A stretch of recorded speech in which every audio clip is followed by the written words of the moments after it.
Hello বন্ধুরা এবং আমার ভাই বোনেরা এবং আমার ছাত্রছাত্রীরা, আজ তোমাদের সাথে আমি একটা খুব বড় একটা আপডেট নিয়ে এসেছি। এবং এই চাকরির বিজ্ঞপ্তি যেটা বেরিয়েছে সেটা গ্রামীণ ব্যাংক থেকে বেরিয়েছে। গ্রামীণ ব্যাংকে যারা যারা চাকরি করার জন্য ইচ্ছুক এবং তোমরা একটা চাকরি খুঁজছিলে, তার জন্য গ্রামীণ ব্যাংক একটা তোমাদের জন্য অপরচুনিটি নিয়ে এসছে। এখানে টোটাল যে ভ্যাকেন্সি বেরিয়েছে 10,640টি ভ্যাকেন্সি বেরিয়েছে এবং এখানে মেল এবং ফিমেল উভয় পক্ষই কিন্তু অ্যাপ্লাই করতে পারবে এবং এটি অনলাইনের মাধ্যমে অ্যাপ্লাই করতে হবে। সবার প্রথম হচ্ছে যে তুমি অল ইন্ডিয়া থেকে অ্যাপ্লাই করতে পারবে এবং এর কিন্তু তোমার নিজ নিজ জেলায় কিন্তু পোস্টিং দেওয়া হবে। তোমার নিজ নিজ গ্রাম যে এলাকা আছে সেখানে তোমাকে পোস্টিং দেওয়া হবে এবং এর কিন্তু বয়স লিমিট হচ্ছে তোমার 18 থেকে 40, ছেলে হোক বা মেয়ে উভয়ের জন্য। এবং এখানে SC ST OBCর কিন্তু একটা ক্যাটাগরি আলাদাভাবে তোমার বেরোবে। এবার সবার প্রথম হচ্ছে তোমরা কিন্তু আমার কাছে প্রশ্ন করেছিলে কি দাদা, যদি রিক্রুটমেন্ট এরকম কিছু যদি আসে তাহলে অবশ্যই কিন্তু বলো।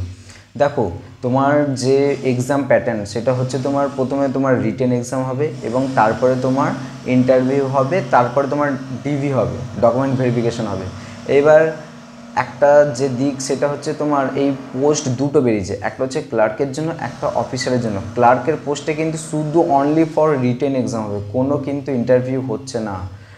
শুধুমাত্র যেটা অফিসার র্যাঙ্কে আছে সেইটাই কিন্তু ইন্টারভিউ হবে। রিটেন এক্সামের পরে ইন্টারভিউ হবে, তারপরে ডকুমেন্ট ভেরিফিকেশন হবে মানে ডিভি, তারপরে তোমার আদার্স যে প্রসেস সেটা করে মেডিকেল করে তারপর তোমাকে তোমার পোস্ট, তোমাকে সিট তোমার যেটা আছে তোমাকে সিলেকশন করে দিয়ে দেওয়া হবে। আচ্ছা, এটা কিন্তু অল ইন্ডিয়া থেকে। আচ্ছা, প্রুফ হিসেবে কী কী লাগছে? আধার কার্ড, তোমার SC সার্টিফিকেট, ঠিক আছে, OBC সার্টিফিকেট, এগুলো লাগছে। আচ্ছা, তারপরে তোমার যেটা হচ্ছে সবথেকে বড় বিষয়, তুমি কিন্তু আসাম থেকে হোক বা তোমার মুর্শিদাবাদ বা তোমার এই কলকাতা যেখান থেকে হোক তুমি কিন্তু ছাড়তে পারবে। গ্রামীণ ব্যাংক মানে বুঝতেই পারছো, তুমি একটা ব্যাংকের কিন্তু একটা এমপ্লয় হতে পারবে। আর এটি কিন্তু কোনো ফেক নিউজ নয়, এটা একদম সত্যতা যাচাই করেই কিন্তু আমি তোমাদের সামনে রাখছি। আচ্ছা, সবার প্রথম হচ্ছে কি এখানে কিন্তু তোমার যে বেতন স্যালারি সেটা শুরু হচ্ছে তোমার 35,400 থেকে, আর এটা ম্যাক্সিমাম যে স্যালারি আছে সেটা 92,300। বুঝতে পারছো তোমরা? তাহলে ঢুকতেই তোমাকে 35,400 থেকে স্যালারি দেওয়া চালু করছে স্টার্টিং, মানে ভালো একটা অঙ্কের অ্যামাউন্টে তুমি একটা গ্রামীণ ব্যাংকে চাকরি পাচ্ছ। এবং এটি কিন্তু সকলের জন্যই, কিন্তু অল ইন্ডিয়া থেকে কিন্তু তুমি এক্সাম দিতে পারবে। আর এক্সাম প্যাটার্ন তোমাকে বলেই দিয়েছি আমি। প্রথমে হচ্ছে তোমার কম্পিটিটিভ এক্সামে তুমি যা যা পাও, রিজনিং থাকবে, তারপরে তোমার ওইদিকে তোমার এসএ থাকবে, তারপরে জিএ থাকবে, জিআই থাকবে, তারপরে এদিকে তোমার ইংলিশ থাকবে, কিছুটা হিস্টোরিক্যাল যেমন হচ্ছে তোমার মধ্যযুগ, প্রাচীন যুগ এবং বর্তমান মডার্ন যুগ, এগুলো ইতিহাসটা থাকবে। সাথে কিন্তু তোমার ভৌগোলিক যে ভূগোল, জিওগ্রাফি, সেটা কিছুটা থাকবে। তারপরে ইন্ডিয়ান জিওগ্রাফি, এগুলো থাকবে। কিন্তু তোমার তার সাথে কিন্তু তোমাকে কারেন্ট অ্যাফেয়ার্স মাথায় রাখতে হবে। এইগুলো তুমি একটু দেখে যাবে চোখ বন্ধ করে। এবং রিজনিংটা কিন্তু একটু বেশি করে দেখবে, রিজনিংটা একটু দেখবে।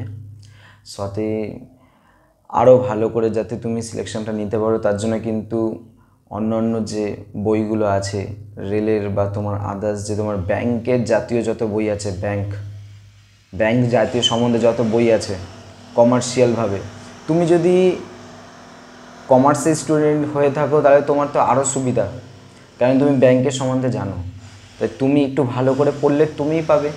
আমি তো বলেছি এই চ্যানেলে যারা যারা দেখে তাদের মধ্যে তারাই পাবে যদি আমার বিষয়গুলো, আমার কথাগুলো এবং আমার টপিকগুলো এবং আমি যে পয়েন্টগুলো যে একটা একটা করে যে টিপস দিই, এগুলো যদি যে ফলো করবে সে কিন্তু চাকরি পেতে বাধ্য। আমার যে টিপস, আমার যে তোমার রুটিন এবং আমি তোমাদের যে তোমার টপিক এবং তোমাদের যে সম্বন্ধে যাবতীয় কম্পিটিটিভ এক্সামের সম্বন্ধে যে বলে থাকি, আমার টিপস, আমার যে এই তোমার টাইপের যে তোমার টিপসগুলো, পয়েন্টগুলো এবং তুমি কিভাবে পড়লে তুমি পাবে, এইগুলো যে আমি তোমাদেরকে দিয়ে থাকি, এইগুলো যে ফলো করবে সে চাকরি পেতে বাধ্য।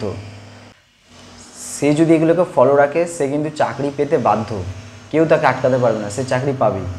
এবং যারা কমার্সের স্টুডেন্ট, আমি নিজেই কমার্সের স্টুডেন্ট, আমি নিজেই কমার্সের স্টুডেন্ট, আমার বিকম কমপ্লিট আমি কবি সুকান্ত থেকে করেছি। এবার দেখো, যারা কম্পিটিটিভ এক্সাম করেছো তারা জানো যে কম্পিটিটিভ এক্সামটা কীভাবে পড়াশোনা করতে হয়, কীভাবে কী করতে হয়। কমার্সের স্টুডেন্টের কিন্তু অঙ্ক মানে ম্যাথ, পিওর ম্যাথ বা অঙ্ক আদার্স যে তোমার ম্যাথগুলো, এর থেকে কিন্তু তারা সম্পূর্ণ কিন্তু জ্ঞান থেকে শুরু করে সম্পূর্ণ পারে। কারণ আমাদের কস্ট অ্যাকাউন্টিং ছিল, আমাদের অ্যাকাউন্টিং যে ফিনান্সিয়াল অ্যাকাউন্টিং সেটা ছিল, এবং আমাদের যে অ্যাকাউন্টেন্সি যে মেন যে ফিনান্সিয়াল যে বিষয়টা সেটা আমরাও জানি। মানে আমরা কমার্সের স্টুডেন্ট, আমরা কিন্তু চাইলে আমরাই সবার প্রথম পাবো। ব্যাংকের যাবতীয় ফর্ম যে বেরোয় আমরাই কিন্তু সবার প্রথম পাবো, কারণ আমরা কমার্স, আমাদের স্ট্রিমটাই হচ্ছে কমার্স নিয়ে। তা আমরা যদি এইটা অ্যাপ্লাই করে আমরা সবার প্রথম পাবো।